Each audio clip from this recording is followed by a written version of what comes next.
Au nom du Père, du Fils, du Saint-Esprit. Amen. Seigneur Jésus, tu connais mon inconstance et mon infidélité. Tu sais combien je suis faible.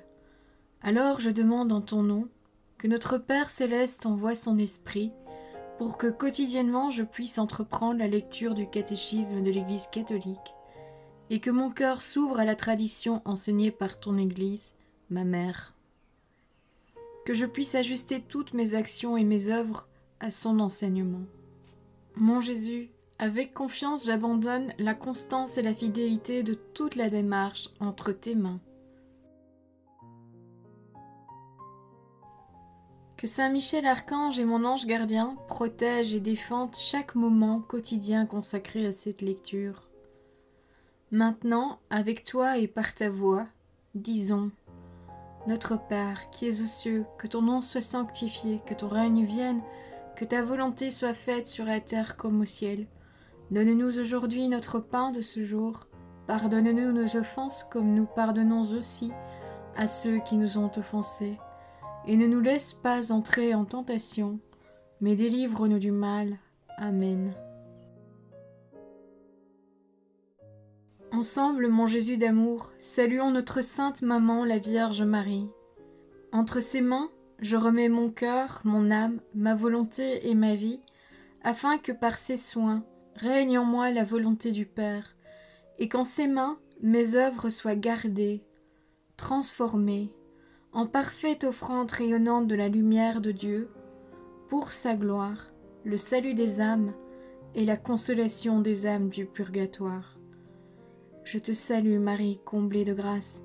Le Seigneur est avec toi, tu es bénie entre toutes les femmes, et Jésus, ton enfant, est béni. Sainte Marie, Mère de Dieu, prie pour nous, pauvres pécheurs, maintenant et à l'heure de notre mort. Amen. Je te salue Marie, comblée de grâce, le Seigneur est avec toi. Tu es bénie entre toutes les femmes, et Jésus, le fruit de tes entrailles, est béni. Sainte Marie, Mère de Dieu, prie pour nous, pauvres pécheurs, maintenant et à l'heure de notre mort. Amen. Je te salue Marie, comblée de grâce, le Seigneur est avec toi, tu es bénie entre toutes les femmes, et Jésus, le fruit de tes entrailles, est béni.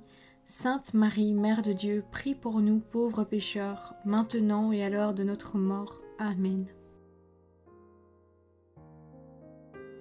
Ô Saint-Esprit, par l'intercession du cœur immaculé de la Sainte Vierge Marie, et par le cœur chaste de Saint Joseph, donne-moi un cœur doux, humble, pur, miséricordieux et charitable. Rends-moi docile à tes célestes inspirations, et prompte à y répondre. Que mon cœur enflammé de ton amour soit en toutes ses œuvres dans la volonté du Père, œuvrant ainsi sous ton joug léger et joyeux.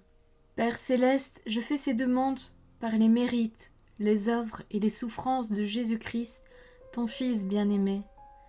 En mon nom, au nom des âmes de ma famille, au nom des âmes de mes proches, au nom des âmes qui se sont recommandées à mes prières, au nom des âmes constituant ta Sainte Église, le pape, les cardinaux, les évêques, les prêtres, les religieux et religieuses, les laïcs, au nom des âmes qui ne te connaissent pas, des âmes des païens, des âmes des hérétiques, des âmes des apostats et des âmes froides. En tout temps, dans les siècles des siècles. Amen. Deuxième point, l'humble vigilance du cœur. Face aux difficultés de la prière. Numéro 2729. La difficulté habituelle de notre prière est la distraction. Elle peut porter sur les mots et leur sens. Dans la prière vocale, elle peut porter plus profondément sur celui que nous prions. Dans la prière vocale, liturgie ou personnelle, dans la méditation et dans l'oraison. Partir à la chasse des distractions serait tomber dans leur piège. Alors il suffit de revenir à notre cœur. Une distraction nous révèle ce à quoi nous sommes attachés, et cette prise de conscience, humble devant le Seigneur, doit réveiller notre amour de préférence pour lui, en lui offrant résolument notre cœur pour qu'il le purifie. Là se situe le combat, le choix du maître à servir. Voir l'Évangile selon saint Matthieu, chapitre 6, les versets 21 et le 24. Numéro 2730. Positivement, le combat contre notre moi possessif et dominateur est la vigilance, la sobriété du cœur. Quand Jésus insiste sur la vigilance, elle est toujours relative à lui, à sa venue, au dernier jour et chaque jour. Aujourd'hui. L'époux vient au milieu de la nuit. La lumière qui ne doit pas s'éteindre est celle de la foi. De toi, mon cœur a dit, cherche sa face. Voir le livre des psaumes, le psaume numéro 27, verset 8. Numéro 2731. Une autre difficulté, spécialement pour ceux qui veulent sincèrement prier, est la sécheresse. Elle fait partie de l'oraison, où le cœur est sevré, sans goût, pour les pensées, souvenirs et sentiments, même spirituels. C'est le moment de la foi pure qui se tient fidèlement avec Jésus dans l'agonie et au tombeau. Le grain de blé, s'il meurt, porte beaucoup de fruits. Voir l'Évangile selon saint Jean, chapitre 12, verset 24. Si la sécheresse est due au manque de racines, parce que la parole est tombée sur le roc, le combat relève de la conversion. Voir l'Évangile selon saint Luc, chapitre 8, le verset 6 et le verset 13. Face aux tentations dans la prière. Numéro 2732. La tentation la plus courante, la plus cachée, est notre manque de foi. Elle s'exprime moins par une incrédulité déclarée que par une préférence de fait. Quand nous commençons à prier, 1000 travaux ou soucis, estimés urgents, se présentent comme prioritaires. De nouveau, c'est le moment de la vérité du cœur et de son amour de préférence. Tantôt nous nous tournons vers le Seigneur comme le dernier recours. Mais y croit-on vraiment? Tantôt nous prenons le Seigneur comme allié, mais le cœur est encore dans la présomption. Dans tous les cas, notre manque de foi révèle que nous ne sommes pas encore dans la disposition du cœur humble. Hors de moi, vous ne pouvez rien faire. Voir l'Évangile selon saint Jean, chapitre 15, verset 5. Numéro 2733. Une autre tentation à laquelle la présomption ouvre la porte est l'assédie.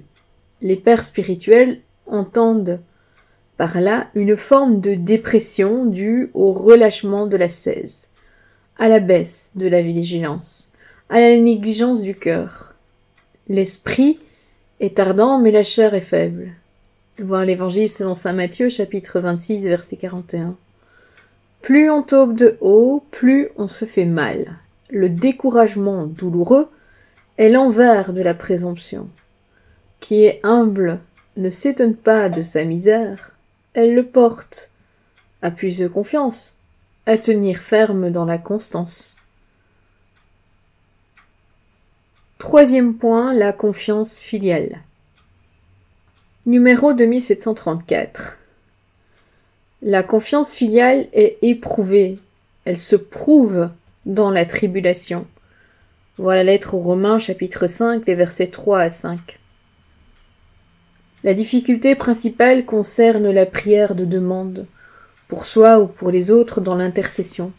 Certains cessent même de prier parce que, pensent-ils, leur demande n'est pas exaucée. Ici, deux questions se posent. Pourquoi pensons-nous que notre demande n'a pas été exaucée? Comment notre prière est-elle exaucée, efficace? Pourquoi nous plaindre de ne pas être exaucés? Numéro 2735. Une constatation devait d'abord nous étonner. Quand nous louons Dieu ou lui rendons grâce pour ses bienfaits en général, nous ne sommes guère inquiets de savoir si notre prière lui est agréable. En revanche, nous exigeons de voir le résultat de notre demande. Quelle est donc l'image de Dieu qui motive notre prière? Un moyen à utiliser ou le Père de notre Seigneur Jésus-Christ? Numéro 2736. Sommes-nous convaincus que nous ne savons que demander pour prier comme il faut? Voir la lettre aux Romains, chapitre 8, verset 26. Demandons-nous à Dieu les biens convenables. Notre Père sait bien ce qu'il nous faut, avant que nous le lui demandions. Voir l'Évangile selon saint Matthieu, chapitre 6, verset 8. Mais il attend notre demande parce que la dignité de ses enfants est dans leur liberté. Il faut prier avec son esprit de liberté pour pouvoir connaître en vérité son désir. Voir la lettre aux Romains, chapitre 8, le verset 27. Numéro 2737. Vous ne possédez pas parce que vous ne demandez pas. Vous demandez et ne recevez pas parce que vous demandez mal, afin de dépenser pour vos passions. Voir la lettre de saint Jacques, chapitre 4, les versets 1 à 10, chapitre 1, les versets 5 à 8, et chapitre 5, verset 16. Dieu ne peut nous exaucer, car il veut notre bien, notre vie. Pensez-vous que l'Écriture dise en vain « Il désire avec jalousie l'esprit qu'il a mis en vous » Voilà la lettre de saint Jacques, chapitre 4, verset 5. Notre Dieu est jaloux de nous, ce qui est le signe de la vérité de son amour. Entrons dans le désir de son esprit, et nous serons exaucés. Saint Augustin nous dit « Ne t'afflige pas si tu ne reçois pas immédiatement de Dieu ce que tu lui demandes. C'est qu'il veut te faire plus de bien encore par ta persévérance à demeurer avec lui dans la prière. Il veut que notre désir s'éprouve dans la prière. Ainsi, il nous dispose à recevoir ce qu'il est prêt à nous donner. » Voilà, c'est tout pour aujourd'hui. Je vous souhaite à tous une bonne et sainte journée. Que le Seigneur nous bénisse tous, que votre ange gardien veille bien sur chacun d'entre vous, et que la paix habite votre cœur ainsi que les cœurs des membres de votre famille. Au nom du Père, du Fils, du Saint-Esprit. Amen.